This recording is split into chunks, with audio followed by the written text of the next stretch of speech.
Bom dia, boa tarde, boa noite, pessoal, dependendo do horário em que estiverem assistindo. Esse é o início da nossa nova aula de Python usando Turtle, a aula 4. E nessa aula nós vamos ver algumas coisas que estão mais ligadas à programação em si, pois até o momento a gente estava vendo apenas conceitos mais ligados à ferramenta. E dessa vez vamos entrar em conceitos que são mais gerais da programação. E a gente vai estudar hoje as variáveis. Elas são muito importantes para a programação e vocês já foram recebendo alguns spoilers delas desde a primeira aula.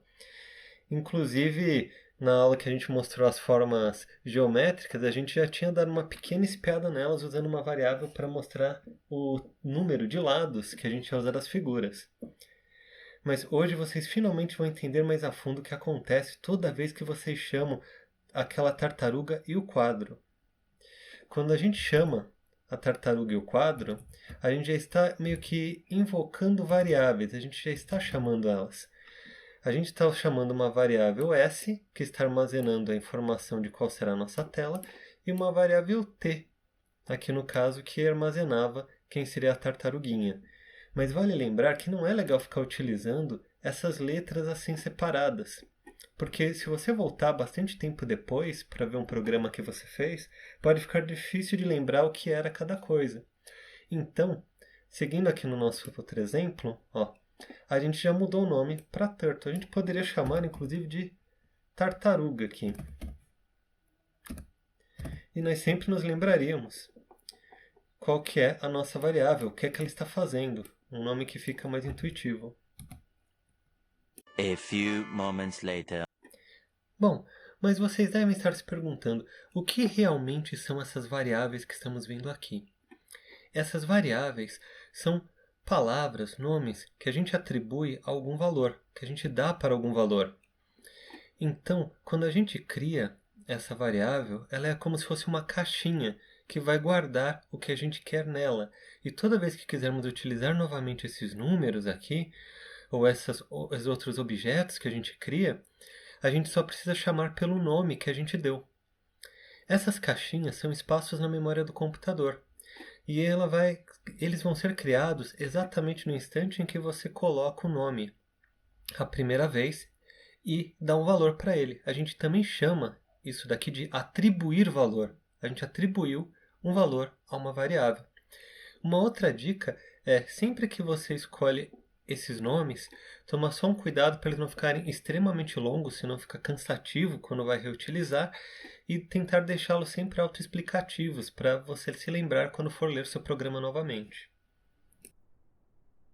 Agora vocês devem estar pensando, legal, nós temos essas caixinhas capazes de guardar informação, mas qual que é a grande utilidade delas?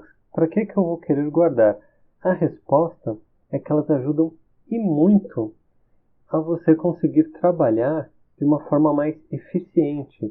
Vamos pensar assim, da última vez quando a gente trabalhou criando aquelas diversas figuras geométricas, como o hexágono, por exemplo, pensa que se em vez de utilizar uma variável com o valor do lado, você de repente percebesse que a sua figura está muito pequena e você quer mudar os tamanhos desses lados. Você teria que ir em cada comando em que você digitou este valor, em cada linha, e mudar manualmente. Mas aqui, caso você queira fazer uma mudança, basta você pegar e alterar diretamente no valor da variável. E automaticamente, todos os locais onde ela é chamada, vai utilizar o seu novo valor. Então, quando você executar, você já vai ver um quadrado, por exemplo, de proporções maiores surgindo aqui. Eu também posso diminuí-lo. Eu posso utilizar só com 50 do lado. E eu poderia até mudar o ângulo em que ele está virando para a esquerda, nesse exemplo. Claro, se eu mudar de 90 para algum outro valor, ele não será mais capaz de fechar um quadrado, mas apenas para fins ilustrativos, vamos mostrar se eu mudar para 60. Ele já começa a tentar formar a figura do hexágono. E ele não conseguiu por quê? Cada conjunto, cada par de comandos, está nos fazendo criar um lado e a tartaruguinha virar. E vocês podem reparar que aconteceu 4 vezes, 4 bloquinhos iguais. Se eu quisesse que terminasse o hexágono agora, eu precisaria utilizar esses 6 lados. E agora, nossa tartaruga já é capaz de terminar a figura. Vamos agora para um outro exemplo, seguindo essa mesma ideia. Primeiramente, eu vou mudar o nome da variável para tartaruga. Agora, para que fique um nome ainda mais autoexplicativo. Turtle anteriormente já era tartaruga em inglês, mas agora vamos utilizar o nome em português para ficar ainda mais evidente. Vamos tirar essa variável que nós estamos utilizando. E agora eu vou fazer um exemplo bem bacana de como que essas variáveis são úteis. Vamos pensar um pouco no seguinte. Vamos supor que a gente queira começar criando um determinado quadrado com o lado 10. Podemos utilizar alguns comandos um pouco diferentes do que a gente estava utilizando antes. Eu já vou colocar aqui. 1 hora depois. Nós vamos utilizar o comando PenUp para a gente levantar a caneta e não desenhar. E vamos enviar para uma posição inicial a nossa tartaruguinha. E depois abaixaremos a caneta para começar o desenho. Essa posição está no lado. O que isso significa? Que ela vai andar 10 na horizontal e 10 na vertical. Quando eu colocar isso para funcionar, você vai ver que ela deslocou levemente do centro, bem pouquinho, para 10, 10, que é a posição nova. E agora a gente pode começar a desenhar este quadrado, utilizando as variáveis. Nós vamos colocar agora um conjunto de 4 comandos. Esses 4 comandos estão indicando que vai andar 10 na posição horizontal e para o menos 10 na posição vertical. Depois disso, vai manter na posição menos 10 da vertical e vai para o menos 10 da horizontal. Então, vamos ver como é que isso vai funcionando. Nós vamos ter aqui 10 menos 10. Teremos menos 10 menos 10, simplesmente seguindo as coordenadas. Agora, nesse daqui vai manter o menos 10 e agora o 10 de forma a fechar o quadrado. Vamos lá. Prontinho. Quando a gente executa, vocês vão ver que ela montou um primeiro quadradinho pequenininho. Mas e agora? Se a gente quisesse fazer um conjunto com vários quadrados maiores, a gente pode fazer um depois do outro e começar a construir um desenho que nos dá uma ideia de perspectiva. Como que vamos fazer isso? A gente pode criar uma nova variável. O nome dela vai ser diferença entre lados. Só que vejam bem, diferença a gente não colocou um caractere do C com cedilha. Por quê? Caracteres especiais, que a gente chama, que são caracteres, letras, exclusivas da língua portuguesa, principalmente, elas não são reconhecidas pelo programa. Então, ao invés de colocar o cedilha, nós colocamos simplesmente a letra C. E eu também colocarei o comando print aqui no final. O comando print ele é capaz de nos mostrar o valor da variável. Vou colocar para mostrar o valor da variável ao lado. Nessa primeira execução, vocês vão ver que aqui apareceu o número 10. Agora, vamos pensar assim. Esse daqui vai ser o nosso quadrado 1, nosso primeiro bloco de comandos. E vamos criar um segundo bloco, o quadrado 2. Este bloco, vamos repetir o conteúdo que está aqui em cima. E vamos fazer uma coisa diferente agora. As variáveis também podem ser utilizadas para fazer operações matemáticas. Por exemplo, se eu pegar lado, vamos supor, e disser que ele é igual a 10 mais 5, e eu pedir para ele me imprimir esse valor, vamos executar a sequência. Ele vai me construir o quadradinho pequeno, vai ter que me mostrar o valor 10, depois vai ter que colocar um novo número dentro da variável lado, ela vai valer 15, e depois ela vai exibir esse valor aqui, e montar um novo quadrado. Vamos ver. Olha só, construiu o quadradinho um pouco maior, logo no entorno do quadrado pequeno, e podemos ver que imprimiu aqui. Acabou imprimindo 2 vezes, porque quando eu copiei já tinha o imprimir ao final, Então nem precisava ter colocado essa linha extra. Mas isso não é nenhum problema. Agora a gente vai entender uma coisa legal. Você vê que o número 10 já estava dentro da caixinha, né, da nossa variável ao lado. Então você pode, se quiser mudar o valor dela, simplesmente escrever o nome dela novamente. O que significa isso? Significa que você está pegando o valor de lado que tinha nele, o valor 10, somando 5 e guardando 15 agora.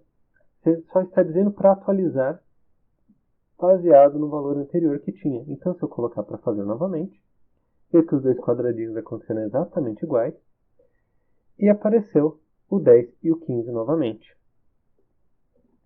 Agora vamos ver o seguinte. Se a gente pegar e colocar o nome da nova variável, diferença entre lados, ele vai ter que somar 10 com 20. E dessa forma, gerou um novo quadrado de proporção 30. E aí vocês falam, nossa, que bacana. E se eu repetir esse procedimento? Vamos ver. Se eu copiar agora todo esse conjunto e criar o próximo, vou chamar agora de quadrado 3. O que vai acontecer?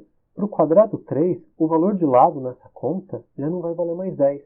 Quando chegar nessa parte do programa, vai estar valendo 30. E quando somar 20, vai passar a valer 50. Então, inicialmente recebe o valor 10, gera um quadrado com 10 de lado, pega o valor que tinha antes aqui e soma 20, passa a valer 30, cria um quadrado com 30 de lado, pega agora esse valor 30, soma 20, vale 50, um quadrado com 50 de lado. E veja só, a gente consegue pegar e seguir fazendo. Vamos fazer só mais alguns, simplesmente copiando e colando o código que a gente já tinha. E a gente vai ver que ele vai montando simplesmente esse quadrado e vai nos dizendo o tamanho dos lados cada vez que termina. E a gente fez. A diferença entre cada um é 20. E a gente consegue fazer nosso conjunto de quadrados. E agora vocês começam a ver o poder que a gente vai ganhando de programação simplesmente por poder utilizar as variáveis. E também utilizar esses nomes autoexplicativos para entender melhor o que está acontecendo no programa. Outra ideia que a gente já começou a abordar de programação aqui é a ideia de blocos de código. O que é um bloco de código? É, por exemplo, esse conjunto onde eu escrevi que é o quadrado 2, o quadrado 3, o quadrado 4. Se perceberem, é exatamente o mesmo texto, porém, ele já vai vir com um valor novo atualizado. E isso vai nos dar ideias para os próximos passos lá para frente. Em vez de copiar e colar, a gente vai poder utilizar, por exemplo, o que a gente chama de loops, onde a gente manda ir repetindo esse trecho e fazendo essa operação de atualização. Então a gente conseguiria gerar muito mais facilmente quantos quadrados a gente quisesse, ou qualquer outra forma também. Embora a gente tenha falado bastante de valores numéricos e contas, as variáveis não guardam só números. Elas podem armazenar de tudo: textos, listas, arquivos, até mesmo as tartarugas e esquadros. Então, e se a gente tentasse conseguir mais uma tartaruga? Será que isso é possível? A resposta é sim, nós podemos criar quantas tartaruguinhas quisermos nesse nosso programinha para fazer os desenhos. Vamos criar uma nova tartaruga e dar um nome novo para ela. Vamos colocar Tortuga. A gente vai utilizar o mesmo comando turt.turtle, que vem da biblioteca que a gente usa para criar as tartarugas. E vamos dar para ela também o mesmo formato. Vamos fazer com que a tortuga tenha um formato de tartaruguinha. Vamos colocar aqui para executar. Não dá para ver no primeiro momento porque elas vão estar uma em cima da outra. Mas quando a gente começar a fazer movimentos, será possível ver elas se deslocando. Vou colocar aqui um código que eu deixei pronto. E esse código pode parecer bastante coisa no primeiro momento, mas na realidade ele vai estar fazendo o quê? Ele vai estar gerando um primeiro movimento com a tartaruguinha, depois um movimento para o lado contrário com a tortuga. Vocês veem que uma vai andando para a direita, enquanto a outra vai andando para a esquerda. Elas vão fazer o mesmo movimento na vertical, mas movimentos opostos na horizontal. A ideia é que elas consigam fechar um retângulo. Vamos ver?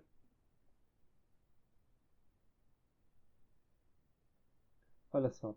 E elas conseguiram fechar o retângulo fazendo os movimentos análogos. Agora eu vou mostrar apenas mais um exemplo para vocês do que nós podemos fazer utilizando duas tartaruguinhas com essa ideia de fazer um movimento espelhado. Vocês não precisam se preocupar com esse código, tá? Enorme que eu coloquei. Ele é apenas para mostrar que se elas fizerem os mesmos movimentos, nós podemos fazer vários desenhos desse tipo, ó, cada uma indo para um lado e copiando os movimentos uma da outra. E já conseguimos desenhar uma borboletinha. E agora chegou o momento que todos esperavam. Vamos passar para o nosso desafio final. Nesse desafio, o que vocês têm que fazer é o desenho da Torre de Hanoi. O que seria isso, vocês vão me perguntar. A Torre de Hanoi é um jogo na qual nós temos esses vários bloquinhos que estão aqui, ou discos, dependendo, distribuídos entre essas três estacas. E a gente vai montando uma torre, passando de entre as estacas, disco por disco, até formar uma torre que vai do maior até o menor. Mas não se preocupe, o nosso desafio é só fazer o desenho da torre finalizada. Vamos ver como é que ela ficou aqui no Turtle. Ela ficou deste jeito aqui. Vocês veem que é bem parecido com o desenho do exemplo. E aqui eu vou dar algumas dicas para vocês. Para montar isso, tentem pensar no exemplo dos vários quadradinhos que a gente fez do menor para o maior. Você pode criar variáveis que elas vão mudando de valor e dessa forma fazendo vários retângulos de tamanho distintos. Você também pode pensar na base e no topo como retângulos. Você só vai ter que mudar as dimensões de uma forma um pouco menos, vamos dizer assim, padronizada com os outros. Mas ainda assim você pode reaproveitar o mesmo bloco de código. Que vocês devem se lembrar que eu disse que cada quadrado era um bloquinho de código. Caso tenham qualquer dúvida, vocês também podem perguntar para nós, podem mandar mensagem no e-mail. Tenham uma boa semana.